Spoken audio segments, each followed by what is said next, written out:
Hello everyone, Niev here, and today I'm going to go over all of the decks that I got in 2023. All right, so this is a pretty big venture here, so I'm going to try not to speak too much in between, but I will say that I am getting over a cold, so my throat is still kind of messed up from that, and I'm still occasionally coughing, so I'm going to try to edit out anytime I cough or pause it when I cough, but if one makes it through, then sorry about that.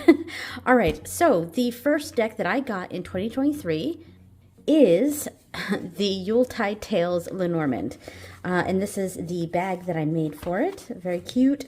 Just going to pull it out real quick.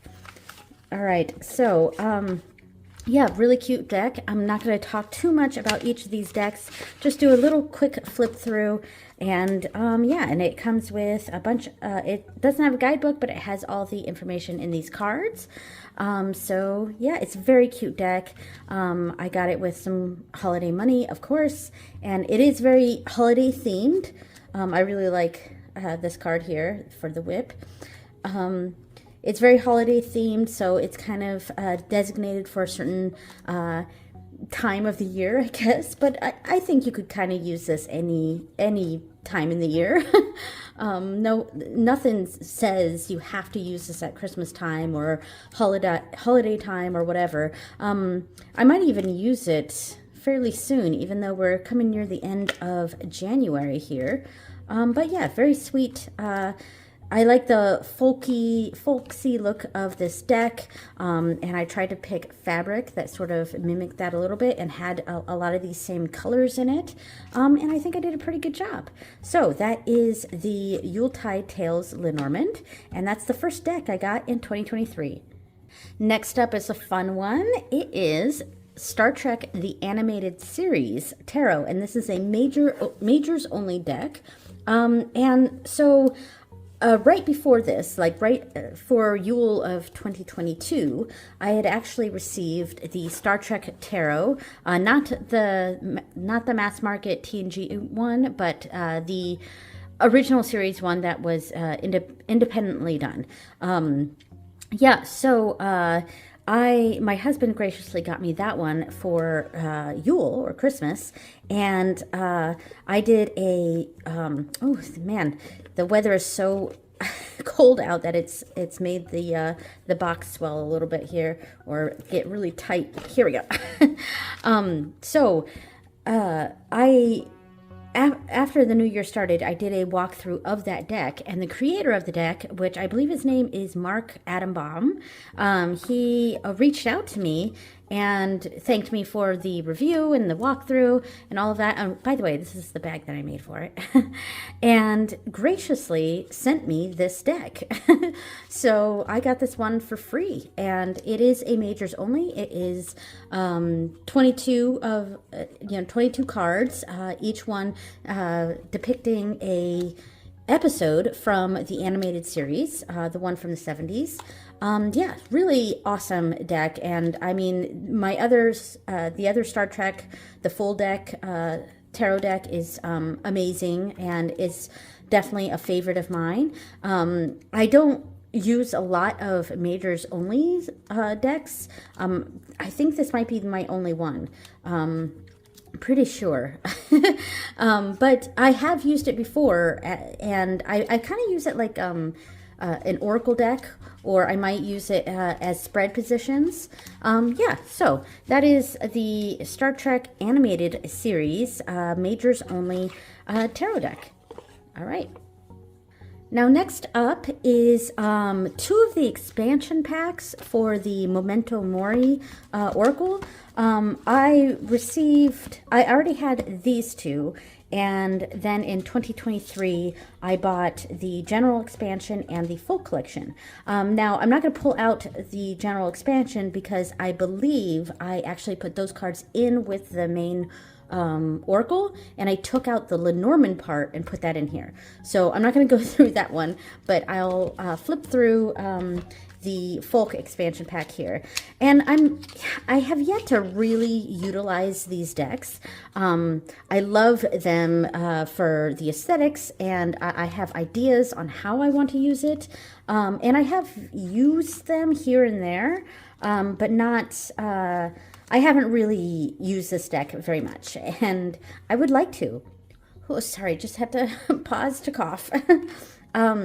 Yeah, I mean, I really like the folk witchy sort of feel of these decks, and I have ideas on how I want to use them, but I haven't gotten around to really putting in the effort to utilize this as part of my practice. So I would like to change that. I do really like all the I'm one of those gotta have them all, gotta collect them all type of people. I really like to get sets from individual creators. Yeah, I'm a big sucker for that kind of thing. So whenever the timing deck for this deck series comes out, I definitely want to snag that. Yeah, I really, really enjoy the art on these, and I'm not sure if I want to somehow create one big deck, or continue to have them separated. I'm really not sure. It's one of those things where I have yet to sort of figure out how I want to use this deck in my collection. But anyway, that is the Memento Mori folk expansion and the general expansion. Next up is the Zenitsu Lenormand, and this is a bag I made for it. I embroidered Lenormand, basically, in katakana here on the bag. And here we go. It's out of the box that it normally stays in, but yeah. So this deck is the first Japanese deck that I got.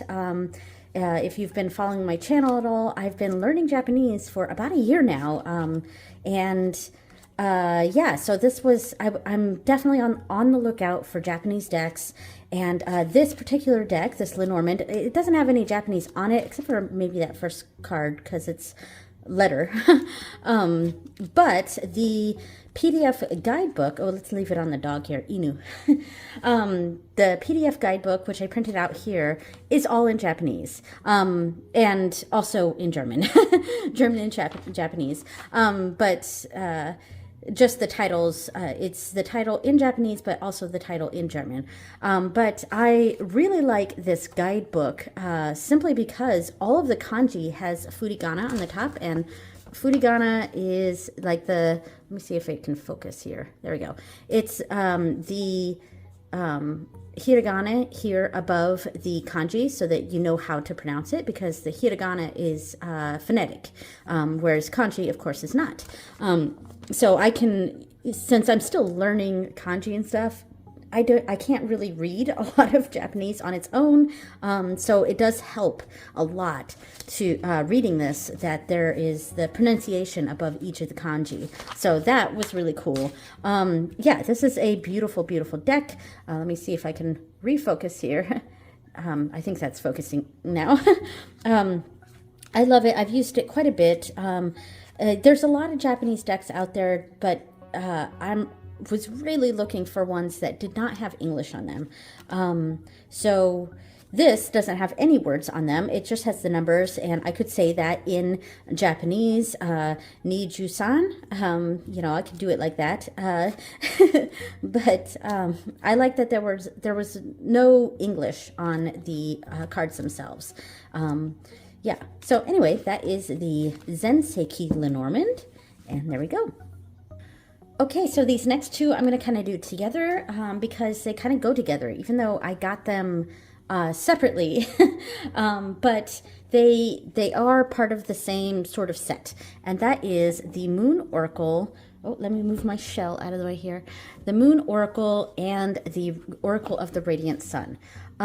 So this one tends to be a favorite, but I also really wanted the Moon one. So let me pull out the Moon one first.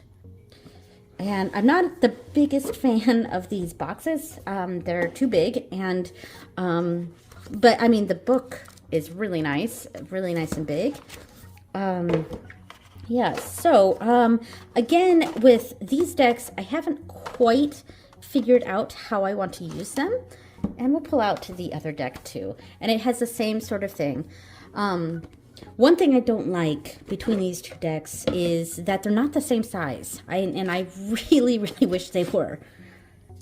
Because you saw that this one came in one big thing, whereas this one is that split deck thing, which, you know, I would prefer it not be like that, but it is what it is, and it's also difficult to get it all out. Come on.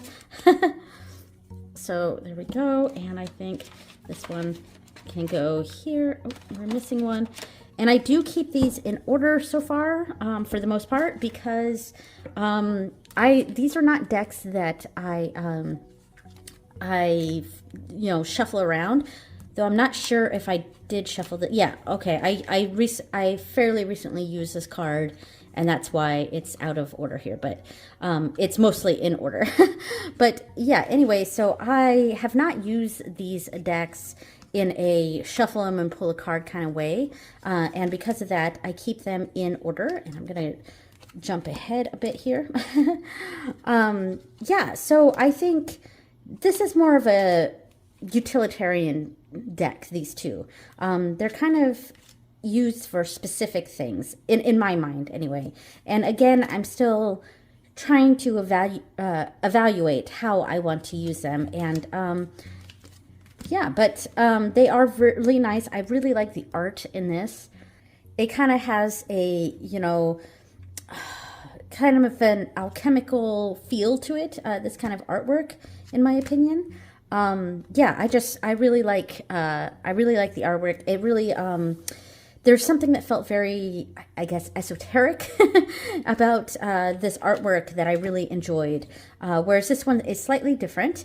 I really, really wish they were the same size. And I wish they were this size, because I like this size, the smaller size. I have very small hands, so yeah.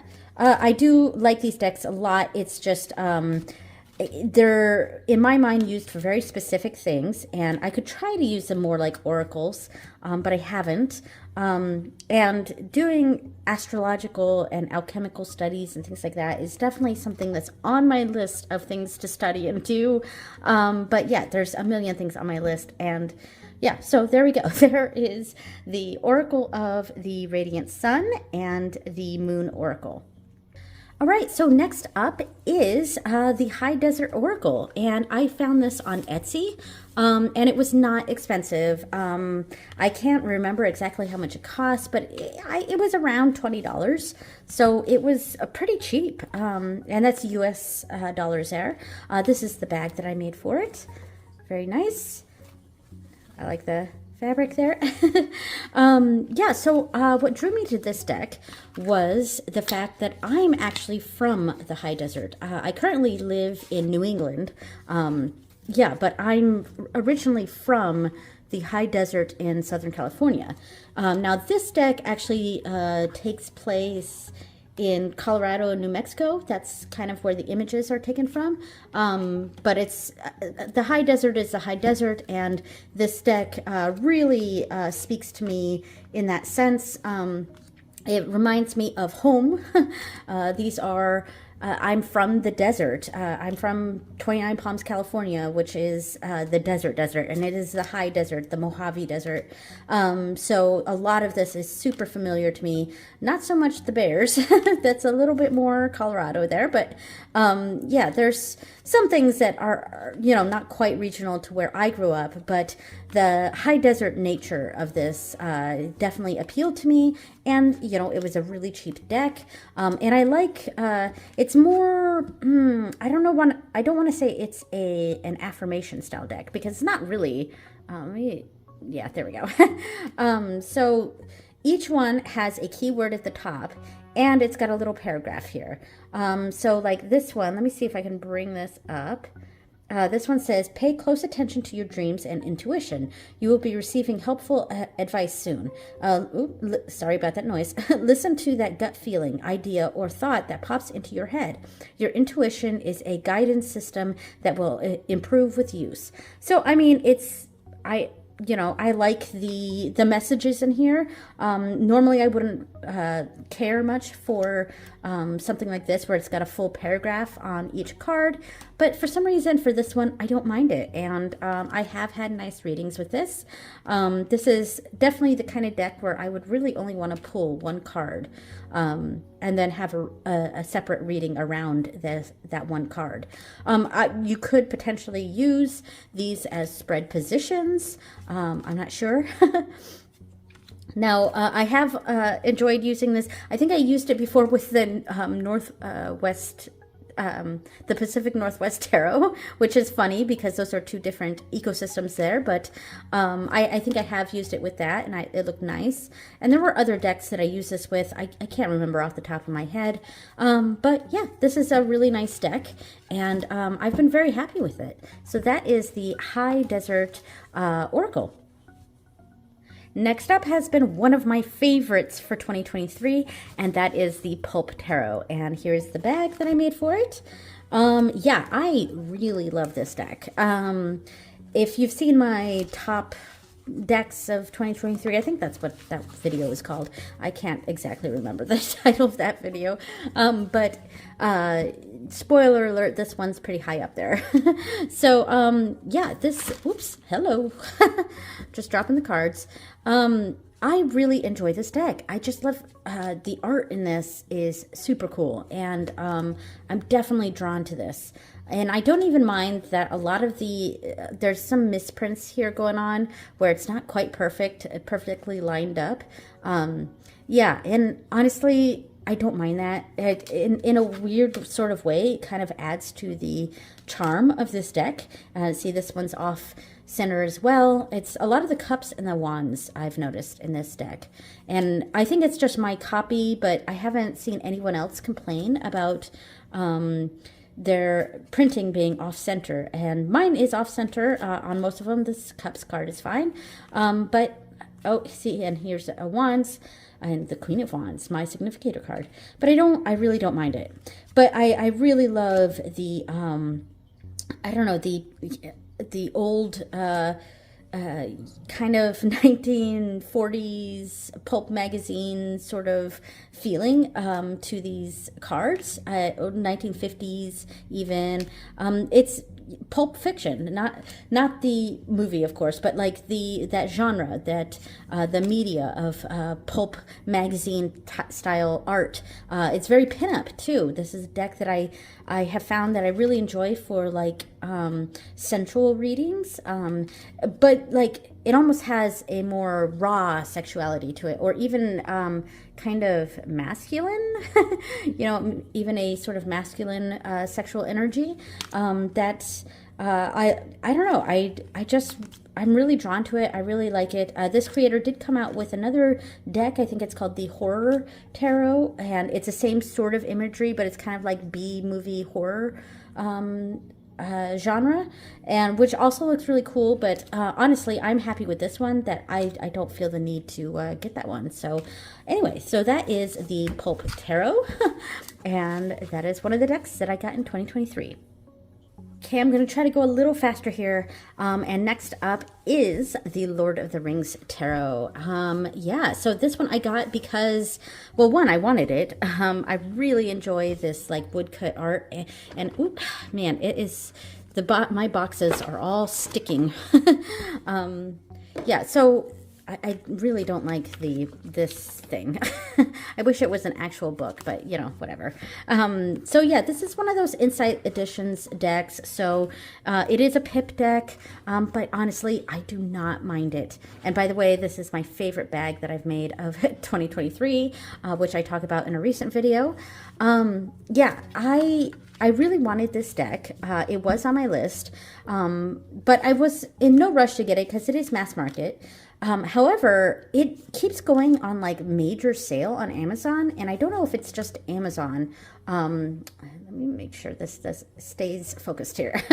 But it kept going on sale, and I ended up getting this deck for $7. So normally it's about $24. So yeah, but I got this deck for like $7, and it's really nice. I know it's a pip deck, but I really don't mind it, and I really enjoy this woodcut art style.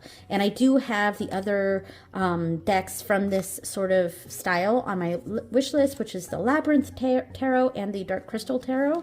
Both of those I would also really enjoy having. But yeah, so let's leave it on Smeagol here. So that is the Lord of the Rings Tarot. And there we go. Next up is a twofer, and that is the This Might Hurt Tarot, along with the This Might Help Oracle. Yeah, so I'm just gonna pull these out, and obviously I made these decks to match.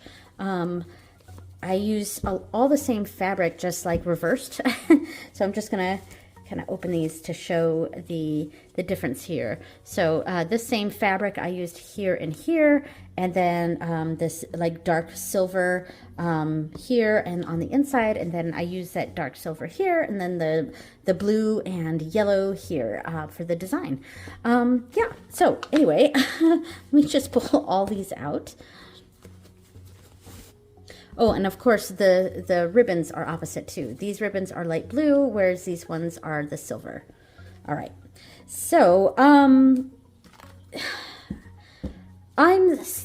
am enjoying this deck. I'm still kind of I actually just used it as for my what was it for? It was the first quarter moon reading that I did, and I do like this deck a lot. I haven't fully bonded with it yet, but I do like it. But I will say I'm not the biggest fan of this one, and I'm just going to cut this in half since there's so many, so it's a little more even here. Yeah, so this one's a pretty typical RWS clone. It's got a lot of great diversity in it. It makes sense. There's also physical diversity. There, like abilities, I mean. There's body size diversity. I don't know how much. I guess there's age diversity a bit. So I do like, it's a very diverse set, or tarot set. And I really enjoy it. It's nice and simple. It's an easy reader. I really have no complaints. I will say that I'm not the biggest fan of the edging. It is very pretty. This is, by the way, the Liminal 11 deck. And the special edition, because that's the only way to get this deck is through the special edition. So yeah, I got that. I'm not the biggest fan of the edging. It's very pretty, but it's hard for me to shuffle. And the cardstock itself, in general, I'm not the biggest fan of Liminal 11 cardstock. For the most part, it's difficult for my hands to shuffle. I can't really shuffle this deck very well. I mean, I do occasionally. Like, let me see. Let me see if I can shuffle this. All right.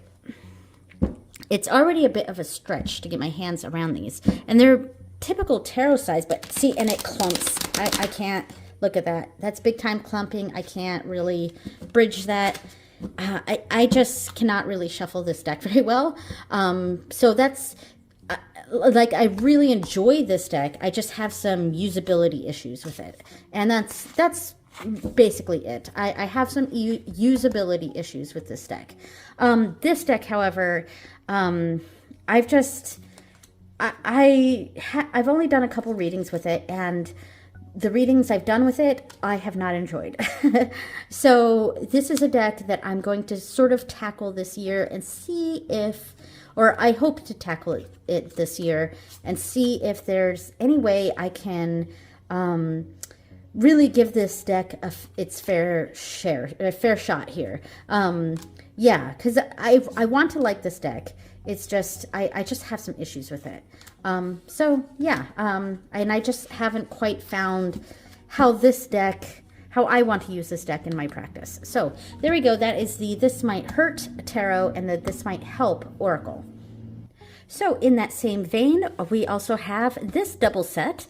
And again, these are things that I made to go together. It's the same fabric, just opposite.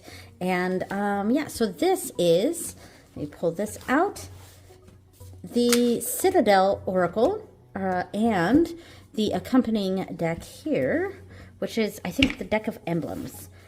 So yeah, let me pull this out. So same sort of deal with the decks as the previous one, where I use the same fabric, just opposite.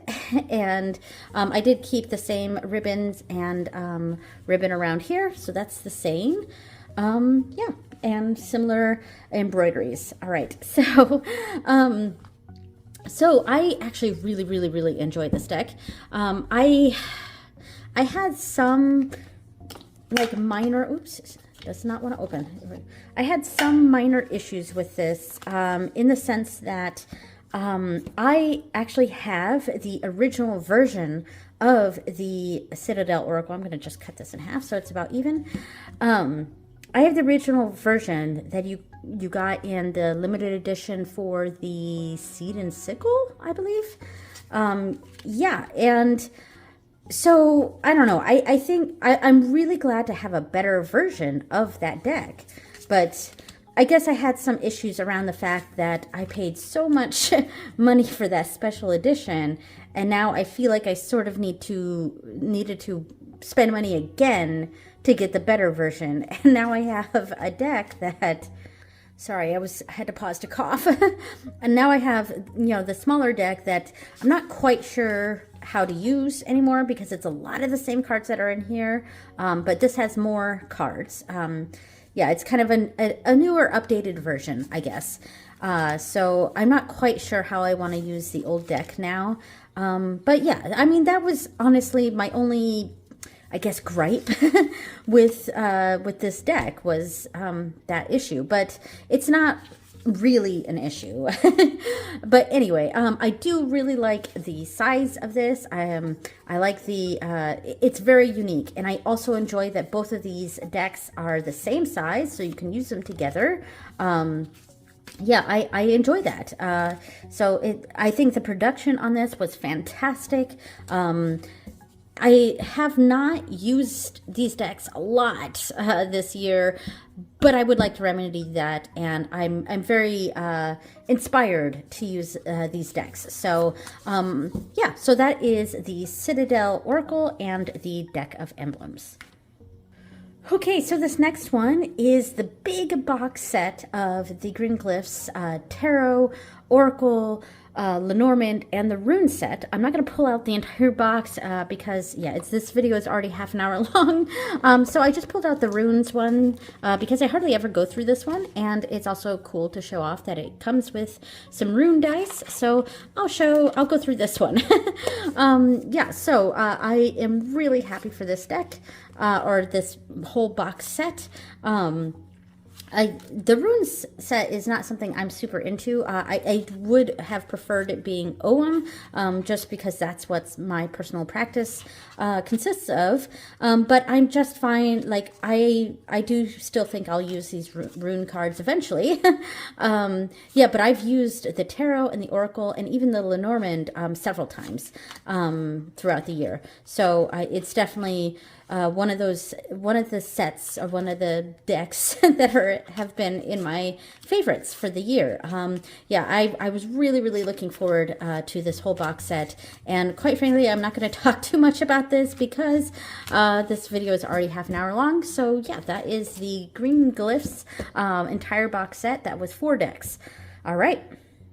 Okay, so we have the Squid Cake Tarot. This was a fun one. This is the bag that I made for it. Ooh, it's kind of stuck. Oh, there we go. Got stuck on there.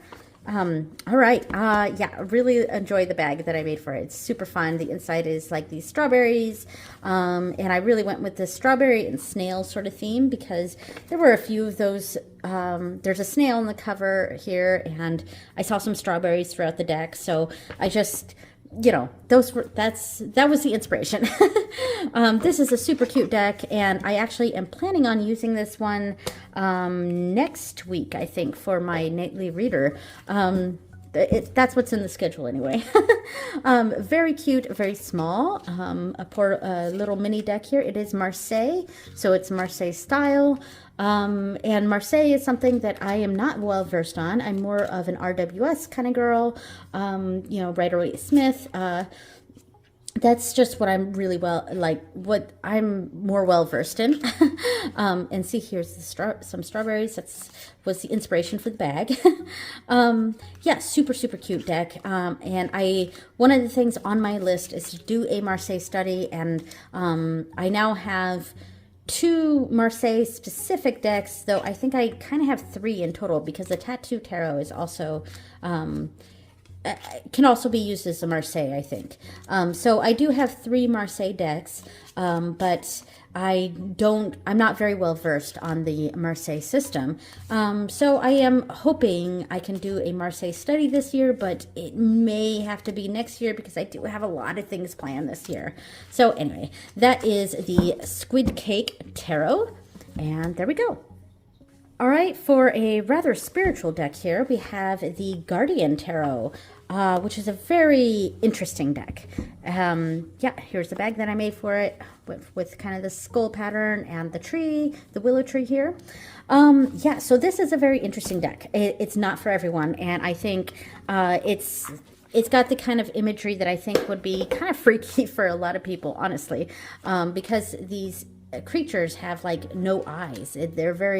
It's kind of devoid of the eyes in there, but there's something very like otherworldly about this, or it gives me strong like spirit realm, fae realm vibes, and the willow people or the tree people here make me think of a piece of artwork that I have that was done by a distant cousin of mine, and she created lots of different, what she called willow sprites. I think that's what she called them, but they looked a lot like this. And I have that artwork on my fairy altar. So this is a deck that I was potentially going to use for fairy type readings, and by that I mean readings with the good people, the Dinama, or yeah, so that sort of energy, and it does give me this sort of freaky, almost scary vibe that gives me that fairy vibe, honestly. So yeah, so that is the Guardian Tarot.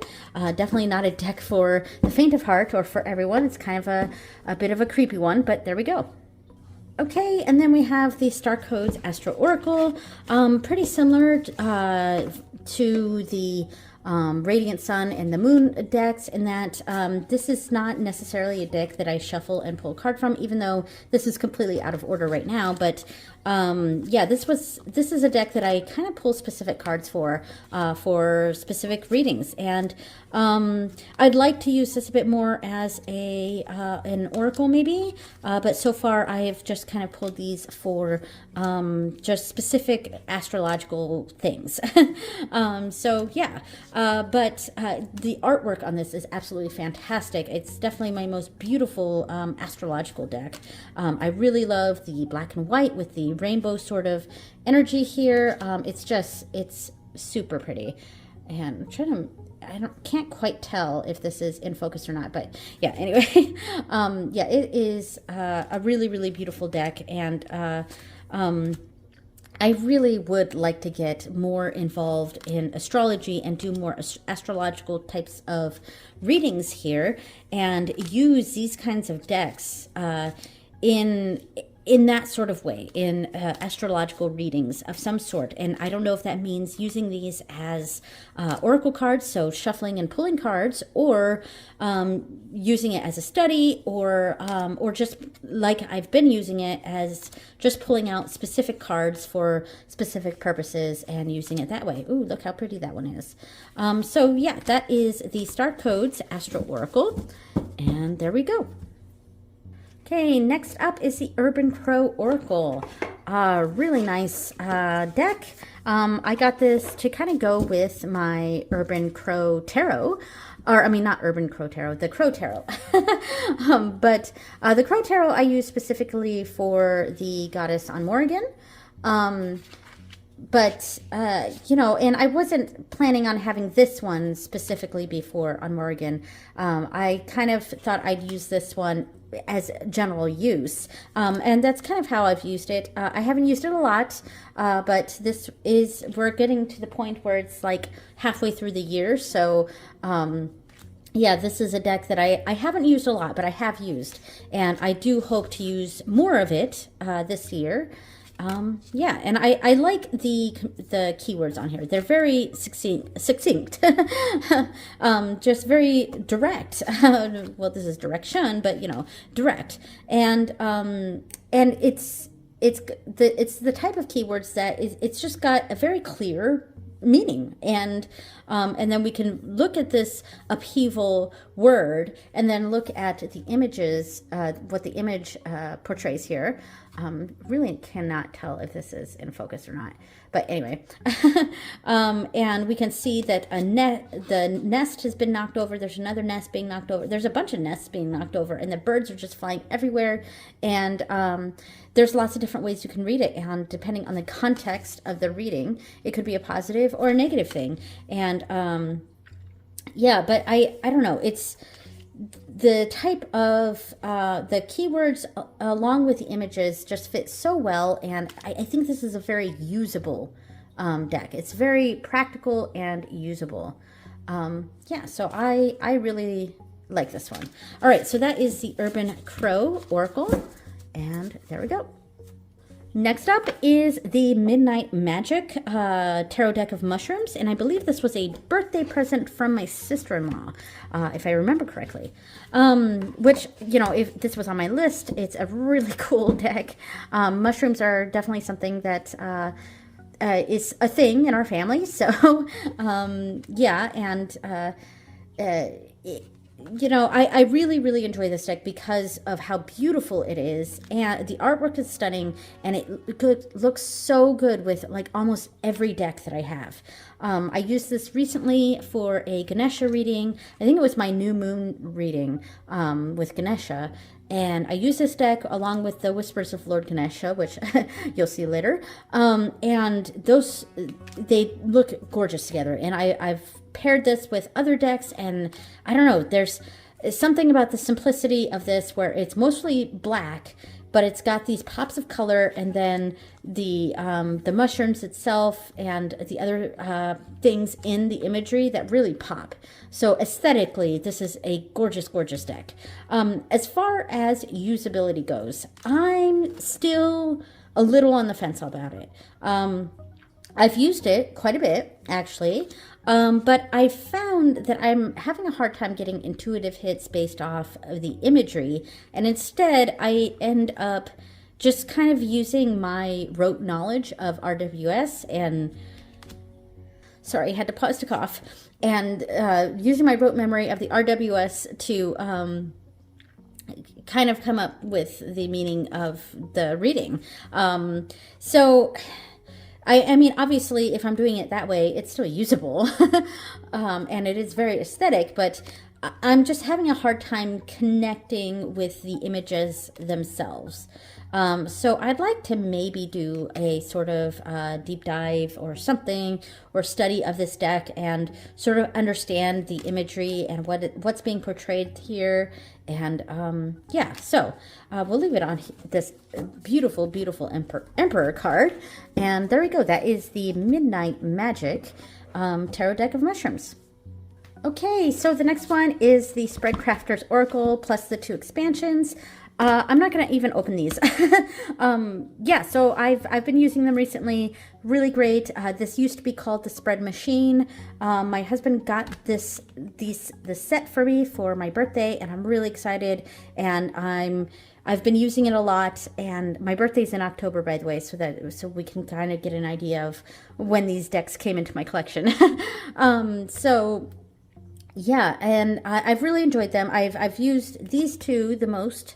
I have not really used this one yet, but I am doing a whole thing on my channel lately. I'm going to do one of these videos a month, but they're basically going to be spread creation videos, and I won't always use these, but I think for several of them I'll use these. So anyway, so yeah, so that is the Spreadcrafters Oracle plus the 2 expansions. Okay, we're going back to Japanese decks, and I made an order from the Luna Factory through their Japanese site, not the English site, because the English site actually does not have all their decks. And as I said before, I very specifically wanted Japanese decks.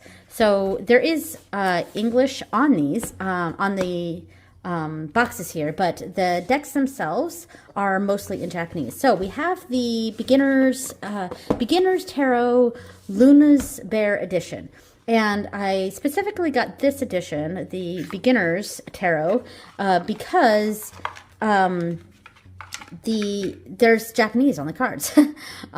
Because it's got basically keywords. It's got upright and reverse keywords for each card. The title of the card itself is in English. Sadly, I would have preferred it in Japanese, but it's got upright and reversed keywords. I'm really trying to keep this focused, but it does not want to stay focused on this deck for some reason. There we go. So that is why I got it. I'm not like super into teddy bears or anything like that. And the artwork, it's cute, but yeah, wow, these two really kind of stuck together there. It's cute, but it's not. I really only got this because of the Japanese. So this is the kind of deck that I think I wouldn't necessarily use so much for reading. More as I would use for studying Japanese. So that is the Luna's Bear edition of the Beginner's Tarot. And then we, of course, have these two decks, the Shinwa Oracle and the Bushido Oracle, both really, really cool. Oops, hello. And I've done a few videos of these cards on my Instagram. Doing some reading reels, and so these have various like beings from Japanese folklore or myth or legends, things like that, and they've got I'm trying to speak information about each of the cards here, and it is bilingual, so they do have it in English and Japanese. I would have preferred it just in Japanese because I'm learning it, but it does make it a bit more useful and usable for me right now that there is English in here, because if I'm just pulling cards for Oracle purposes, and I don't want to have to try to decipher the Japanese while I'm just trying to get a simple message,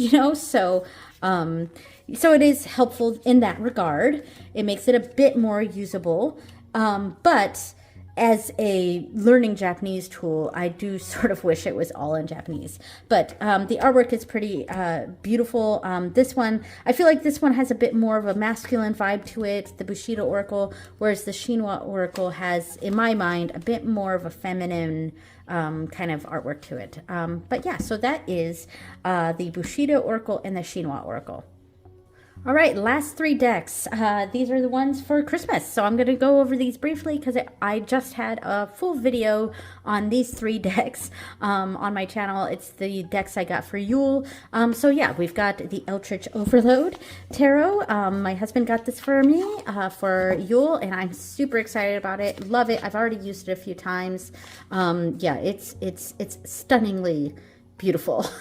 I really, really enjoy this deck. How poignant is this card here? Yeah, it's a mix of the cyberpunk sort of worlds with this sort of RPG, D&D type energy, and there is a Japanese or kanji at least in a lot of these cards, which I think is pretty cool. It is hard to read a lot of them because they're in this like sparkly font. I mean, it's certainly cool looking, the sparkly and the backs are pretty awesome. But it does make reading the words, even the ones in English, a little difficult sometimes. And the kanji is, you know, is definitely harder to read. But yeah, it's super, super cool deck. That is the Eldritch Overload Tarot. Next up for Yule presents is the Beloved Dead Oracle. Really excited about this. Again, I'm not going to say too much about it because I just shared a video going over these decks. I would like to use this deck alongside my Relative Tarot. I do like that these cards are thinner than my Relative Tarot, and it makes for shuffling easier. Now, there is a whole system in the book with this deck, and I will definitely read the system, but I'm not sure how much I'm going to follow it, or might use these, shuffle them and pull cards randomly and kind of use my own little system, because it is Oracle. You can do whatever you want with the cards. Yeah, so really cool deck. It's definitely a deck that I want to try to use with ancestor work. I'm still trying to figure out, really hone in my ancestor work practice. It's something that I really enjoy because I'm a genealogist, and I really enjoy ancestor work, but getting down an ancestor practice is something that I'm still trying to work on and still trying to understand. But anyway, so that is the Beloved Dead Oracle, and it's got like coppery edging here. The Relative Tarot, I think, has gold because it's slightly different. And this one's not as bad as the one on the Relative. But anyway, there we go. All right, 45 minutes in here, or 46 now. And we are finally at the last deck that I got in 2023, and that is the Whispers of Lord Ganesha. And I bought this with Christmas Bunny on December 26th, and I received it, I think, on the 30th. I don't think it was the 31st, but the 29th or the 30th is when I received this deck. So right at the end of the year. And my gosh, this is a beautiful, beautiful deck. And I got this because for the month of January, I was dedicating to Lord Ganesha. He is one of my main deities and has been, I've been a devotee of Ganesha since I was, I don't know, I want to say like 15 or 16. Yeah. And Ganesha means a lot to me. And this deck has been on my list for quite some time. The cards are kind of sticking together there. Trying to make sure that it focuses a bit. Love this card. Very pretty. Yeah, I've been a devotee of Ganesha for quite some time. He means a lot to me, and I was really looking forward to my month of Lord Ganesha, which I'm in the middle of right now. And I'll probably discuss a bit more when I do the January reflections, or whatever I'm going to call it, video for my daily practice. When I do that video in February, I'll probably talk more in depth about my month of honoring Lord Ganesha. But I really wanted to get this deck before January started. So, yeah. And I just discussed this deck a bit more in my Yule, the gifts I got for Yule video. So, go check that out if you're interested. So that is the Whispers of Lord Ganesha. And that's the last deck I got in 2023. All right. Thank you so much for watching, everyone. And yeah, I will, I'm not planning on getting this many decks, this many decks in 2024. I've set a goal for myself, which I'll talk about in my next video, where I go over my 2024 Tarot and Oracle wish list. But yeah, there's going to be far less decks. And if I count, which I'm going to count right now and see how many I have here. All right, I just counted, and there were 32 total decks, which is kind of scary, actually. But yeah, so I'm definitely not planning on getting that many this year. There's a set number that I have that I am setting for myself that I cannot exceed as far as how many decks I bring in for 2024. So yeah, this was a bit of a tarot heavy year, 2023, and I'm okay with that. Yeah, so thank you so much for watching, everyone, and I will see you next time. Bye.